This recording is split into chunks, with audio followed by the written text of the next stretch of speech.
Push in ঠেকাতে আজও সীমান্তে বাড়তি সতর্কতা জারি রেখেছে বাংলাদেশ সীমান্তরক্ষী বাহিনী বিজিবি। বাড়ানো হয়েছে সিসি ক্যামেরা সহ গোয়েন্দা নজরদারি। এদিকে পুশিন ঠেকাতে বিজিবির পাশাপাশি দায়িত্ব পালন করছে গ্রাম পুলিশও। তাদেরকে সহযোগিতা করছে স্থানীয় গ্রামবাসী। বিস্তারিত ডেস্ক রিপোর্টে।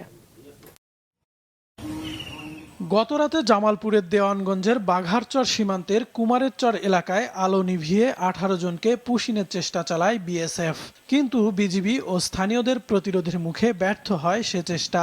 সবসময় বিজিবির সাথে আছে যাতে ভারতের কোনো বাংলাদেশের লোক আমার বাংলাদেশে না ঢুকতে দেয়, এই জন্য আমরা সর্বক্ষণ চেষ্টা করব। দিনাজপুরের হিলি সীমান্তে টহল ব্যবস্থা আরও জোরদার করা হয়েছে। পুরো সীমান্ত এলাকায় বাড়ানো হয়েছে সিসি ক্যামেরা ও গোয়েন্দা নজরদারি।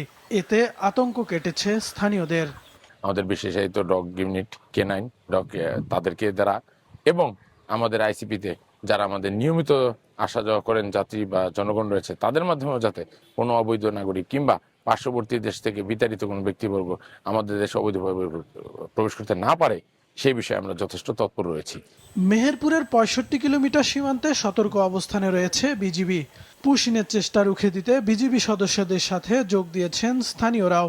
সীমান্ত পরিস্থিতি স্থায়ীভাবে স্থিতিশীল চান তারা। টহল জোরদার বাড়িছে, যদি এইভাবে বাড়ায় তাহলে ওরা পুশিং আমাদের দিতে পারবে না, ওরা দিলেও আমরা প্রতিহত করব। গতরাতে যশোরের সাদিপুর সীমান্তের ওপারে 2 ঘন্টা সীমান্ত লাইট বন্ধ রাখে বিএসএফ। এ সময় বিজিবি কঠোর অবস্থানের সংকেত পাঠায়। এছাড়াও কুড়িগ্রাম, লালমনিরহাট, চুয়াডাঙ্গা, ঠাকুরগাঁও সহ দেশের সব সীমান্তে সতর্ক অবস্থানে রয়েছে বিজিবি। কাউসার আহমেদ, মাছরাঙা, নিউজ ডেস্ক।